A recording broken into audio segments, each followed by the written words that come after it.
we have the Fringe Festival. It's 30th year, and for those that go to the Fringe festivals around North America, because they're all the place. And what is interesting about the Fringe Festival is sometimes it's the genesis of where ideas that might be smaller at the time grow into bigger ideas. It sends people along on a career path that maybe in the beginning they didn't see coming, but through the almost experimentation, which is why it's called the Fringe Festival. Some really amazing things happening. This morning we have Ryan Turner in. Your show is called False East. Yeah, that's the show.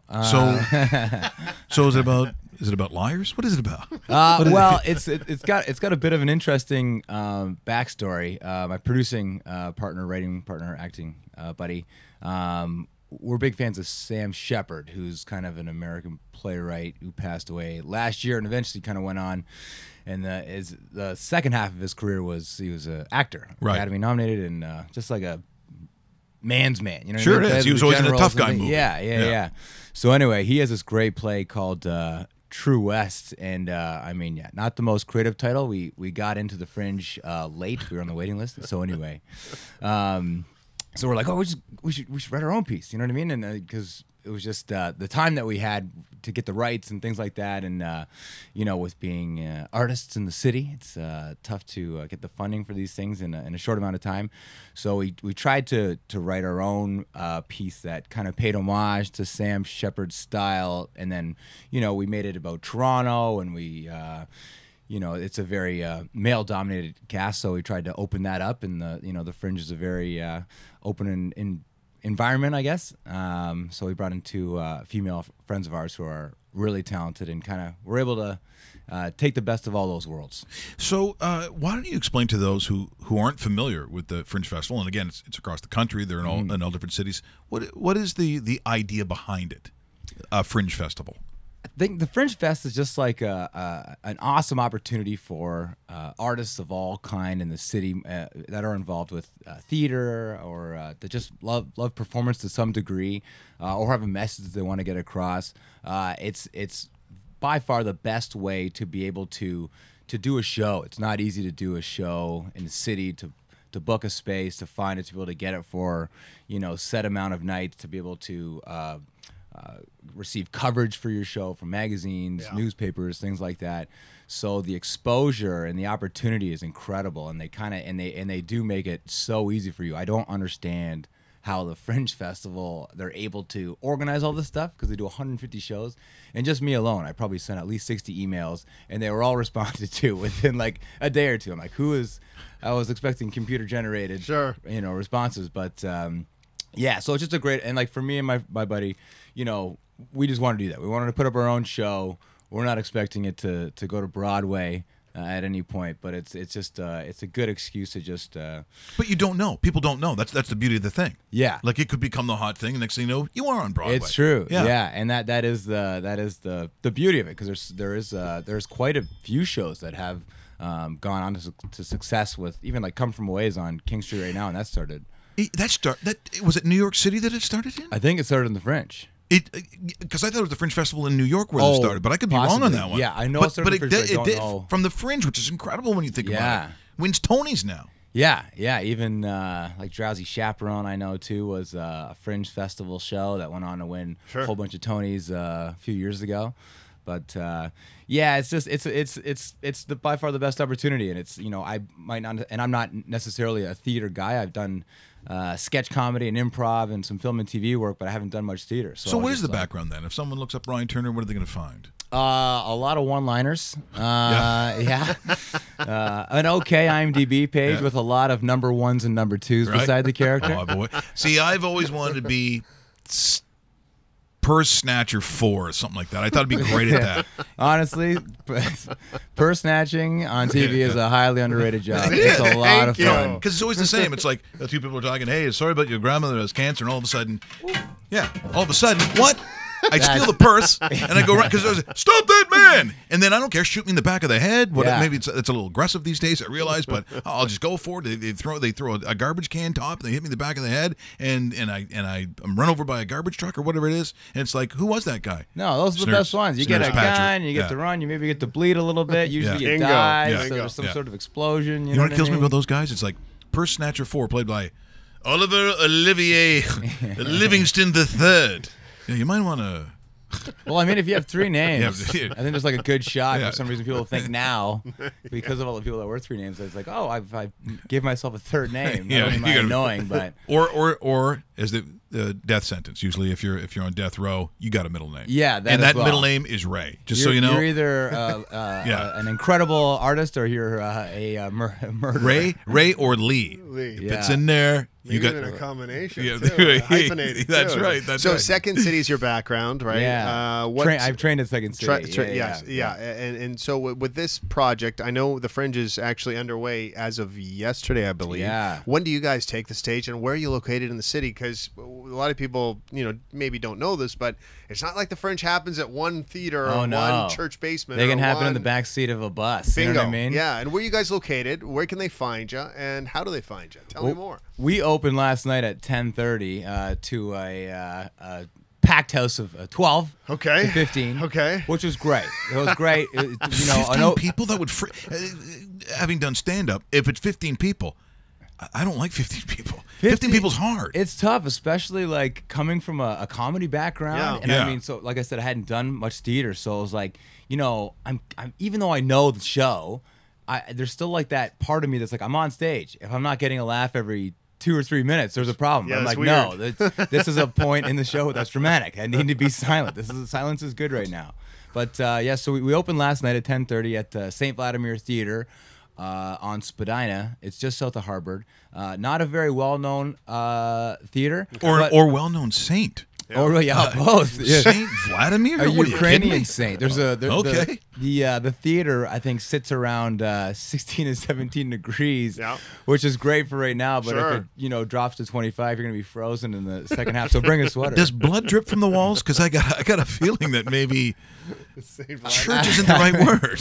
Not yet, but I thought I did see some sort of apparition in the background that might have been St. Vladimir. So it's just but it's a nice space when you're in there. Like it's a perfect little theater for what we're trying to do. 100 seats. If there's 15 people in there, there feels like there's a bit of there's some atmosphere. Right. And if it's 100, it's just like it'll. Yeah, and hopefully it keeps unpacking after this show. So how many shows do you guys have? How many days do you go? I know the Fringe goes to the 14th, but a lot of Fringe presentations don't go the entire time. When do you guys go? Yeah, so we have 7 shows in the 10 days. So we have 6 left now. Our next show is Friday at 8:30 this Friday. Okay. And then we kind of you can find all the details on fringetoronto.com and get your tickets there as well. So we have 6 shows left, and then we close the day that the Fringe closes. Yeah. So. And the thing I like about the Fringe Festival, and I've been to a couple of them throughout the country here and there, going to just ideas, and you read about them, you see if you're interested, you go. Very affordable too. Yeah. You can go there, you see live theater. Sometimes it's a home run, sometimes it's not, but that's the thing I like about it. Yeah, no, it's really all encompassing for the world that we kind of live in, of stand-ups and sketch artists and theater people and TV people, whatever.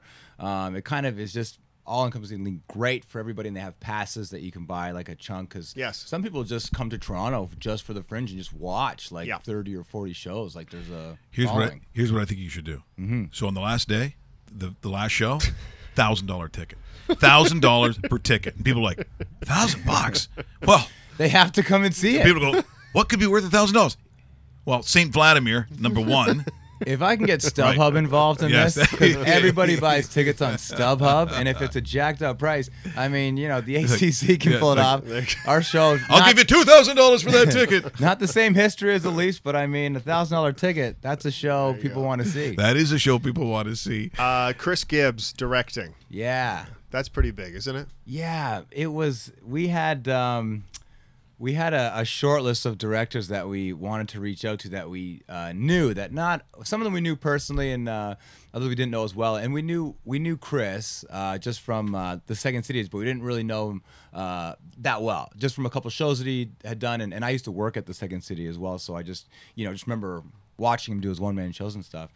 And oh man, yeah, he just like we reached out and we sat down and me and my buddy were like, please, just hopefully one of these people just say yes to directing, and he was awesome, such a great creative mind, and he's just such a humble dude. He's like, oh, I don't know how this is gonna go, and I'm just like, yeah, but like I'm just thinking all the things that he's done have been so funny, and he really did just amp kind of everything up, you know what I mean, in the right way, not necessarily like energy or anything like that, but anything that needed to go in we needed help to put things in the right direction. We had written it. You're on the inside. It's hard to see outside the box. Sure. And Chris really opened up a lot of doors for us. Is it hard selling your idea to him? Is like when you guys meet, because I'm guessing you guys sit down in front of him and say, "This is our play. This is what we feel." And because honestly, from his point of view, it better be worth doing if he's going to do it. For sure. He's not going to go in there if it's shit. Yeah. Yeah, and you're so close to it. You've spent how long did it take to do this, to write this? We gave ourselves a 5-week deadline. To write 5 this weeks? Thing. Yeah, Really? Because you find out in December if you got into the Fringe lottery, and then we were on the waiting list. So we found out mid-March. So we gave ourselves like the end of March to April, the end of April to get it done because we had to get going. You wrote hard then. We wrote hard. Yeah. It was one first draft, and then we're bringing it to Chris just like See, because that would be a little nerve-wracking because he goes, okay, just reading it, guys. You're Ryan. Who plays the zombie? Yeah.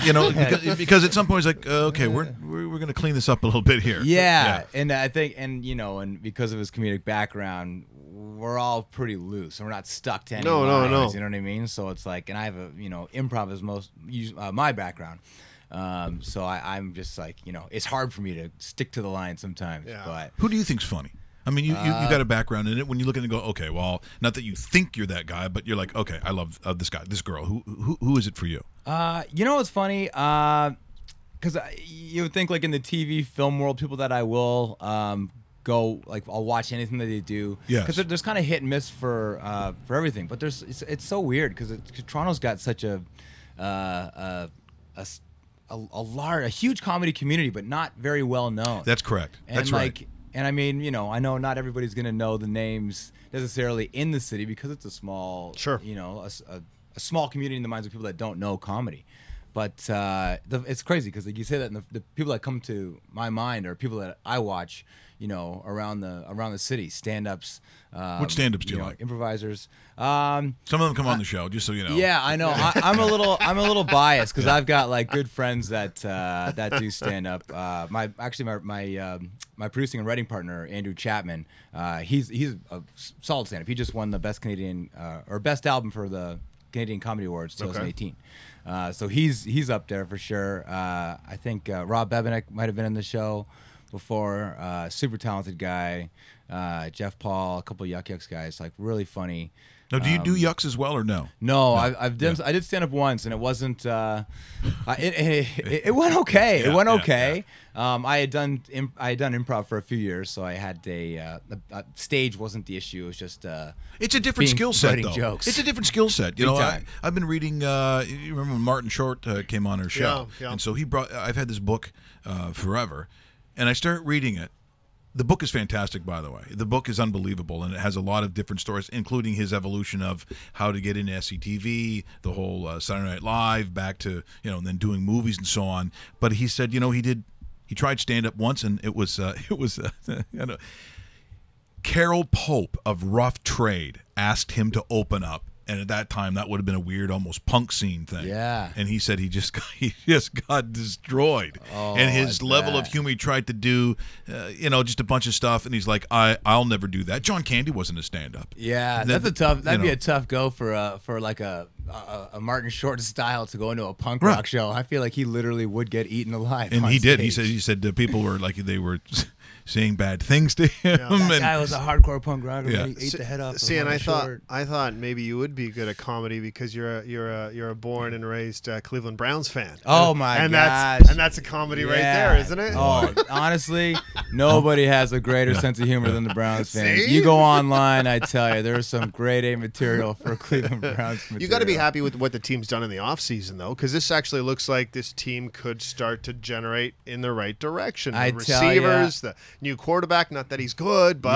Yeah. you got the running back. could they in win place. 5 games this year? I think they could win Yeah, 5 I games. think they can win 5 games. Yeah, they I could. mean, this is I've born and raised a Cleveland Browns fan, so I say it's like your bad seed brother who continues to go to jail and back out. This is my relationship with the Cleveland Browns, Yeah. where it's like, I love you. I'm going to give you a second chance. Okay, this is the year. You're going to change your life around.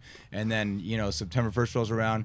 The brother goes right back to jail. Yeah. Like, I told myself not to trust him this year. But you know what? Yeah, without getting too, it's so hard to like. Why Cleveland? Yeah, I was just my dad had a connection with Cleveland, some friends that were there, and he grew up in Welland, Ontario, so they got all the Buffalo games. Everybody's Yes. a Buffalo fan, so Yes. he's like, I'm Yes. not watching Buffalo. And this was when Cleveland was in their heyday, Okay. the only heyday. The Vinny Testaverde, like back. No, this would have been like Jim Oh, Brown. you're talking Jim Brown. The real heyday. real When they heyday. That's won like things. The the top guy 1960s. Yeah, Right. before the Super Yes. Bowl existed. Yeah, So wow. I was like, I remember finding friends on Facebook when I was like in people that I hadn't seen since grade 2. They found me on Facebook years later and they're like, oh, still a Browns fan, I see. So my whole life has just been just heartache and just I'm not that sad. far away from you. I'm a Jets fan. Okay. So, It's- we're relatives. Yeah. So it's hard to stay like just humble because like this year it's like 2 draft picks and Yes. all these amazing things that are happening. It's like okay, but as a Browns fan, anything can go wrong. We've been in moments where just like there's 40 seconds left on the clock. We're up by 3 touchdowns. This is great. We've won, and somehow Cleveland will lose that game. No, Like, it's a heartbreak. I mean, it is, and it's what I always find amazing is that every Sunday, that thing is basically sold out. Oh yeah, Basically, I mean, up until around like yeah. November, December. Well, no. but it yeah, fades. Yeah, It fades, but then there's always throw ball snowing, and they love that too. They'll find a way to Sure. entertain themselves. Yeah. Absolutely. Well, I always remember, and it was years ago. We talked to. I think his last name was Johansson too. I want to say it's Johansson. He was the play-by-play guy for the Cincinnati Bengals, and they went through some terrible times. So I said, give me an example of when it's just the game is just dying and there's way too much time left. He goes, well, we've started doing something called Love Boat Trivia. Oh my! He goes, sometimes, unfortunately, it started in the third quarter. Oh, no. Wow. Just trivia on like as a broadcaster. Yeah, so it's like, Oh, there's wow. passing incomplete. It's going to be 3rd and 14th. By the way, who was Gopher's cousin when Barbie Benton was the millionaire mistress or whatever? Like he just it's Love Boat Trivia. See, I could, oddly enough, I could kind of live with that, with that as a football fan, as just knowing that your team is so bad. But the thing with the Browns that makes it awfully, just horribly painful to watch every week. I don't know how. I usually get to the 3rd quarter and eventually shut it off and then turn it back on and then shut it off again. But see, that's the addiction. It's like the girl that hurts you, you keep going back to that girl. Yeah, because you know that all of a sudden in the 4th quarter they won or some of that. But it's like, but every game is close. They'll play the Jets and it'll be they'll lose by 2 points. Yeah. They'll play the Patriots. They'll lose by 2 points. Like, Pittsburgh it's just games are this- always crazy. They Pittsburgh do- games they are crazy. Do, they Oh, do man. cover a lot of Yeah, games from yeah. a betting perspective because we do a lot That's- of betting here. yeah. on the We're show. disgusting. It's my favorite always looking at the Browns as double-digit dogs. Yeah. and it's like they'll cover that number. And you do take them Yes. quite a bit. Yes. And they do cover. And I'm like, and I don't. Maybe I should be betting more on the spread because this is every what game you is need, 2 yes. points. I'm like, no, like you had it. There's 2 seconds left. Yeah, so if you add gambling to it, this will yeah. balance out the pain. It's like they lost by 27 points, not 28. No, win. And that's You the know, thing, I mean, that Your takes away record the would be pain. a lot better. Yeah. But I would do. I remember doing a couple like I didn't do fantasy or anything like that, but I did just your basic pools? Yeah, just basic pools, whatever. But it was like anytime I bet against them, they won, and then anytime I bet for them, they lost. I did it for a couple years, and I'm like, am I controlling the future of the Browns with my hands? Like if I just bet against them every week, will they win and go to the playoff? Well, that's where people get into it. Well, I was wearing these socks. I go, don't get into that because that's goalie talk, right? That you get into the goalie That's how area. it was with the Jets in this playoff, man. Oh, certain They things, find certain shirts. certain things. It's like okay, they won last game. Honestly, yeah, it's That's okay. That's the beauty of it. truth. So once again, False East. So we're saying it's an homage, but not a parody. We're not saying a parody necessarily. No, but it is comedy. Yeah, we Yes. originally thought that we were going to try to parody it, but it just kind of steered in a different direction because I do enjoy the dramatic side of acting with the TV stuff and whatnot, and then I do this other side of like sketch comedy and whatnot. So we kind of were able to kind of meld both worlds, so we couldn't really make it a parody. Right. And parodies are actually really hard to write. They're harder than incredibly- people think. Yeah, exactly. So anyway, we just kind of wrote in the stylings to our degree. I mean, Yeah. Sam Shepard's unbelievable, but we did our best to try to Yeah. pay tribute to. So next show is Friday, 8:30 at St. Vladimir's, Yeah. Spadina and Harbor. yeah, around just that. south of Harbor there.